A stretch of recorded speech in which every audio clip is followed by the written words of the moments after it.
Hello students, हमने अपनी पिछली क्लास में पढ़ा था साखी के बारे में। साखी जो कि कबीरदास जी के द्वारा लिखे गए दोहे हैं, उसको मैंने आप लोगों को बताया था, डिस्कस किया था। आज मैं एक क्वेश्चन बताना चाहूँगी आप लोगों को। क्या है? कबीरदास जी द्वारा रचित साखी का केंद्रीय भाव क्या है? ये केंद्रीय भाव एक ऐसा प्रश्न है जिसमें आपको पूरी की पूरी जो साखी के दोहे हैं वह सारा जो है वह इस क्वेश्चन में आ जाता है। क्या है?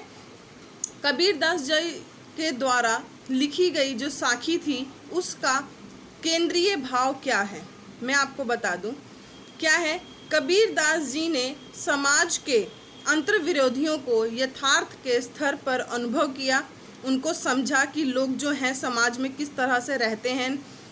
सामाजिक परिवर्तन के लिए अपनी कविताओं में क्रांतिकारी कदम जो है वह कबीरदास जी ने उठाया। इस कविता में उन्होंने कहा है कि जब तक वह संसार और वेदों यानी कि धार्मिक पुस्तकों के मार्ग पर चलते रहें तब तक उन्हें कुछ भी प्राप्त नहीं हुआ। कबीरदास जी कहते हैं कि जब तक हम संसार में वेदों यानी कि धार्मिक जो किताबें हैं उनकी राह पर अगर हम चलते रहे तो हमें कुछ भी प्राप्त नहीं होगा। लेकिन जैसे ही संतों का संग, संतों का साथ जो था वह मिला, तो कबीरदास जी कहते हैं कि तभी जाके है ईश्वर की जो है वह प्राप्ति हुई है, ईश्वर के दर्शन हुए हैं। प्रेम का बादल बरसने से अंदर और बाहर सब जगह शांति मिल जाती है। प्रेम के आने से आत्मा तक प्रसन्न हो उठती है। यहाँ प्रेम का तात्पर्य क्या है? ईश्वर के प्रेम से है। यहाँ पर जो प्रेम के बारे में जो कबीरदास जी कह रहे हैं कि प्रेम के आने से क्या होता है? आत्मा प्रसन्न हो उठती है। ऐसा महसूस होता है कि प्रेम का जो बादल जो बरसने वाला है वह हमारे आंतरिक और बाहरी दोनों मन को प्रसन्न कर रहा है, शांत कर रहा है।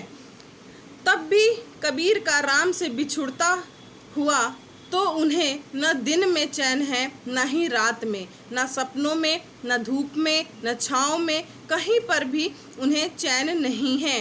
कहने का तात्पर्य यह है कि ईश्वर के समीप में ही सुख है, संसार के साधनों में नहीं। ईश्वर के मिल जाने से ही जो है वह सुख मिलता है। चाहे संसार के कितने भी जो साधन हैं वह मिल जाएं तो भी हमें सुख जो है वह नहीं मिलता है। क्योंकि अगर हमें कोई चीज़ मान लो इच्छा है कि हाँ हमें ये चीज़ मिलनी चाहिए, अगर आपकी वो इच्छा पूरी हो जाती है तो आपको एक अगली इच्छा जाग पड़ती है। इसीलिए वह कह रहे हैं कि संसार के साधनों को पाने में कोई सुख नहीं है। मरने के बाद भी यदि राम नहीं मिले तो संसार में आना ही बेकार है। जैसे लोहे के बदले कोई काठ यानी कि लकड़ी ले लो तो उसके लिए तो पारस पत्थर किसी काम का नहीं है। जैसे लोहे के बदले कोई काठ ले ले तो उसके लिए पारस पत्थर अगर मिल जाए तो वह भी किसी काम का नहीं है। क्यों? क्योंकि अगर उसे लकड़ी की ही ज़रूरत है। उसी प्रकार यदि मरने के बाद भी ईश्वर की प्राप्ति न हो तो संसार में आना जो है वह बेकार है।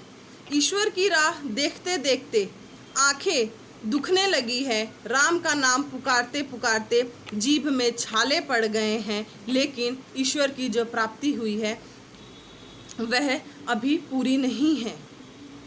कहने का तात्पर्य यह है कि दिखावा छोड़कर सच्चे मन से हमें ईश्वर का ध्यान करना चाहिए, उनका भजन करना चाहिए, तभी जाके है हमें ईश्वर की प्राप्ति होगी। ये नहीं कि हमने अपने मुंह से सिर्फ राम का नाम पुकारते जा रहे हैं तो हमें ईश्वर की प्राप्ति होगी, ऐसा नहीं है। जब तक हम सच्चे मन से ईश्वर को नहीं पुकारेंगे, सच्चे मन से उनको नहीं ध्यान धरेंगे, तब तक हमें ईश्वर की प्राप्ति जो है वह नहीं हो सकती है। संसार के लिए रोने से तो बल का हास्य होता है और हंसने से ईश्वर नाराज होते हैं। कह रहा है कि संसार के लिए अगर रोते हैं तो हमारा जो बल है वह हंसता है हम पे, और हंसने अगर हम खुद हंसते हैं तो ईश्वर नाराज होते हैं कि हमें उनके द्वारा रचित इस संसार पर हंसने का कोई हक नहीं है।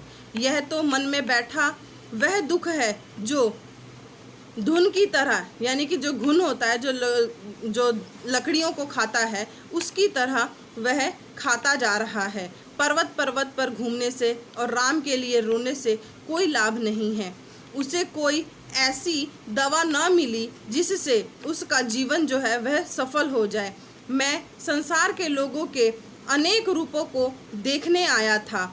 जब मैं संत के साथ रहा तो उनकी कृपा से ही मुझे ईश्वर के दर्शन हुए। यह जो है कबीर दास जी ने जो अनुभव किया कि हमें क्या है कि हम पुस्तकें पढ़ रहे हैं, हमें उससे ईश्वर की प्राप्ति नहीं होगी, क्योंकि ईश्वर की प्राप्ति का जो सच्चा मार्ग है वह ध्यान है, जो संत लोग करते हैं।